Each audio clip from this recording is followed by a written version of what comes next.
మన ఆంధ్ర స్పెషల్, మన రాయలసీమ స్పెషల్ ఉల్లి కారం, వెల్లుల్లి కారం, ఎల్లిపాయ కారం అంటే ఇష్టపడని వారు ఎవ్వరు ఉండరు కదండి.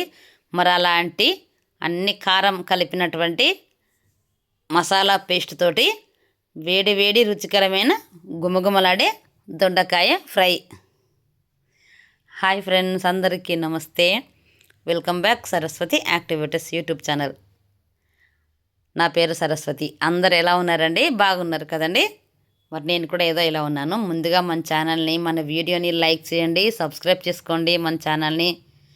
అలాగే మీకు తెలిసిన వాళ్ళందరికీ షేర్ చేయండి. వీడియో ఎలా ఉందో కామెంట్ బాక్స్లో అయితే కామెంట్ పెట్టండి. చూడండి, మంచి నవనవలాడే దొండకాయలతోటి సూపర్ టేస్టీగా ఉండే దొండకాయ ఫ్రై ప్రిపేర్ చేస్తున్నాను ఇప్పుడు. మీరు కూడా చేసుకోండి, చాలా బాగుంటుంది. ఈజీగా నేను ఈరోజు ఏం చేస్తున్నాను, ఇంకా స్పెషల్ వంటలన్నీ ఈ దొండకాయతో పాటుగా అనే విశేషాలు అన్నీ తెలుసుకుందాము. చూడండి, ఇలా దొండకాయల్ని శుభ్రంగా అయితే 2 సార్లు బాగా కడిగేసేయాలన్నమాట. మంచిగా కడిగేసిన దొండకాయల్ని పక్కన పెట్టేసి, ఇది చూడండి మసాలా పేస్ట్ కోసం ఇవన్నీ ఎల్లిపాయలు, ఉల్లిగడ్డ 2 ఉల్లిగడ్డలు, 1 టమాటా పండు, కొద్దిగా చింతపండు, 5-6 ఎల్లిపాయలు, ఉప్పు, జీలకర్ర, ధనియాలు, అల్లం ముక్క, 1 ఇంచు అల్లం ముక్క, 1 పిడికెడు కొత్తిమీర, నువ్వులండి, తెల్ల నువ్వులు, నల్ల నువ్వులు కాదు, కేవలం తెల్ల నువ్వులు. ఇంకా పచ్చి కొబ్బరి లేక వట్టి కొబ్బరి, 2 ఇంచులంతా కొబ్బరి అనమాట. 2 ఇంచులు అంటే 1 వేలంత కాదు, 2 వేలంత. 1 చిన్న ముక్క కొబ్బరి అనమాట. పచ్చి కొబ్బరి, వట్టి కొబ్బరి 2 ఏదైనా సరే వేసుకోవచ్చు అనమాట. చింతపండు అస్సలు మర్చిపోకూడదు వేయడం. అవన్నీ రెడీగా చేసి పక్కన పెట్టేశాను. అంటే అవన్నీ కట్ చేసి రెడీగా పెట్టేశాను అనమాట. ఇప్పుడు ఈ దొండకాయలకి అటువైపు ఇటువైపు కొనలు కట్ చేసి పడేసి వాటిని ఈ విధంగా అయితే నిలువుగా 4 ముక్కలుగా కట్ చేస్తున్నాను. చూడండి,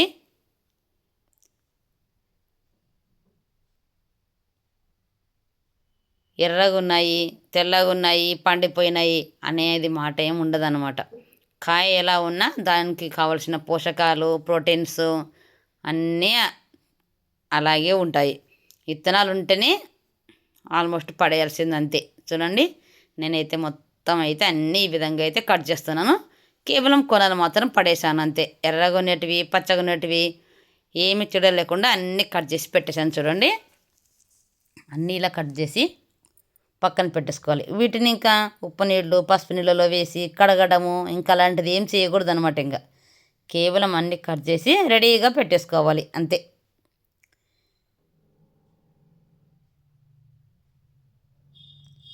ఇప్పుడు స్టవ్ పైన గిన్నె పెట్టేసాను. చూడండి, కాస్త అడుగు అనేది మందపాటిగా ఉన్న గిన్నె పెట్టేసుకొని అందులో ఆయిల్ వేసేసుకోవాలి. మనం కర్రీ చేసామనుకోండి, మామూలు కూర చేస్తే దానికి సరిపడా ఆయిల్ వేస్తాం కదా, దానికన్నా కొద్దిగా ఎక్కువ వేయాలన్నమాట. ఆయిల్ లైట్గా వేడవగానే ఇందులోకి ఇప్పుడు తాలింపు వేసుకోవాలి. కరివేపాకు, పచ్చిదే లేకపోతే ఒట్టిది ఏదైనా వేయచ్చు. కరివేపాకు, జీలకర్ర, ఆవాలు, 1/2 స్పూను మెంతులు వేయాలి ఖచ్చితంగా అనమాట. ఈ మెంతులు వేయడం వల్ల మంచి స్మెల్ అయితే వస్తుంది, చాలా బాగుంటుంది అనమాట ఈ కర్రీ అనేది.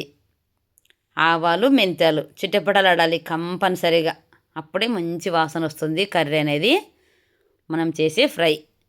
ఇప్పుడు అవి కాస్త బాగా దూరగా వేగగానే కట్ చేసి పెట్టుకున్న మొత్తం దొండకాయలన్నీ అందులో వేసేస్తున్నాను. చూడండి,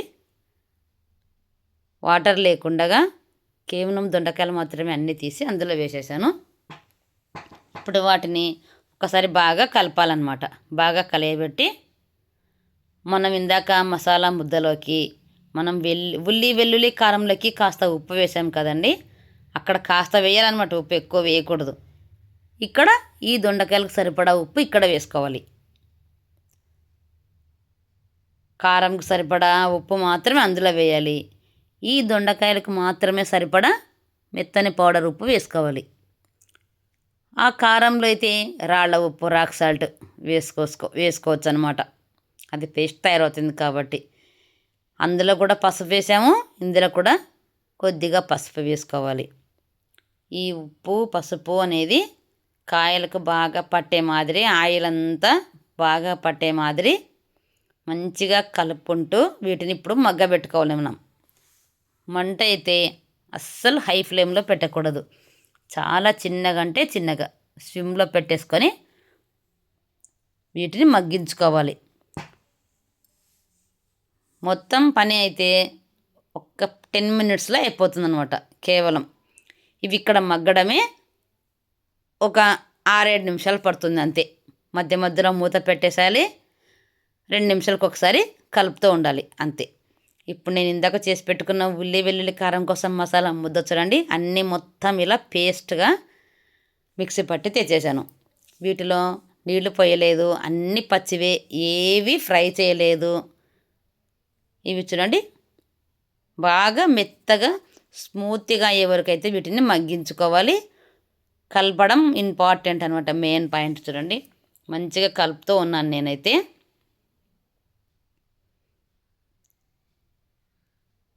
అడుగంటనివ్వకుండా బాగా కలుపుతూ మాత్రమే వీటిని మగ్గబెట్టుకోవాలి.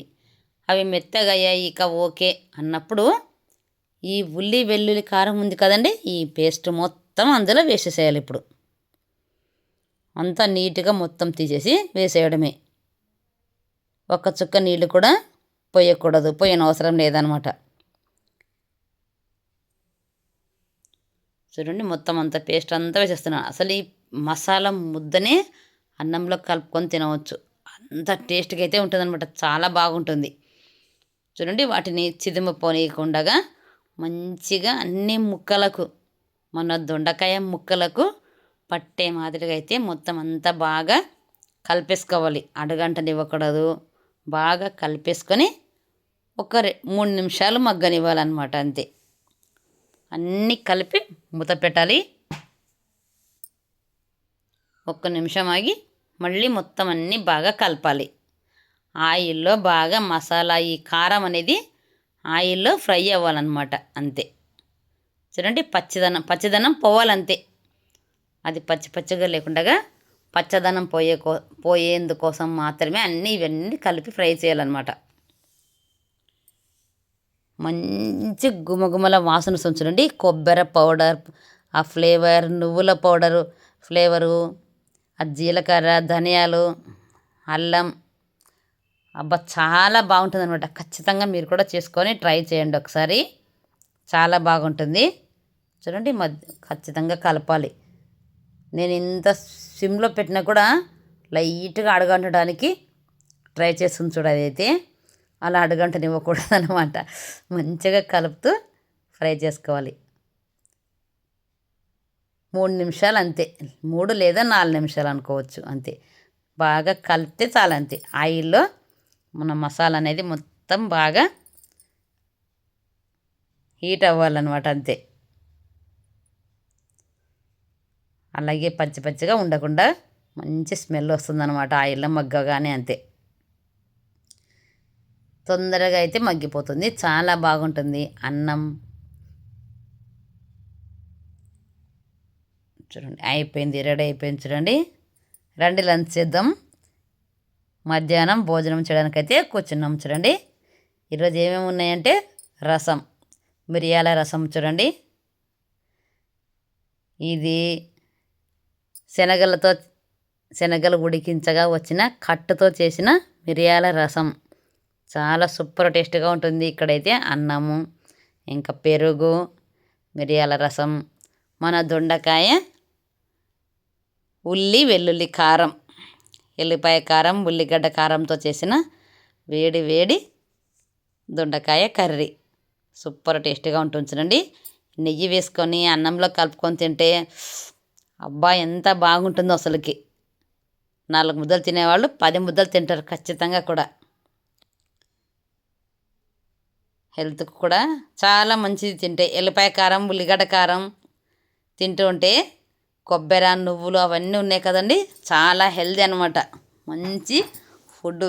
ఇలాంటి వంటలు చేసుకొని తినాలి, చాలా బాగుంటాయి. అన్నంలో నెయ్యి వేసుకొని కలుపుకొని తినవచ్చు. లేదా రసం చేశాను నేను ఇప్పుడు, రసము చారు ఏదైనా సరే కలుపుకొని తింటే, పక్కన నంచుకొని తింటే సూపర్ అంటే సూపర్గా ఉంటుంది.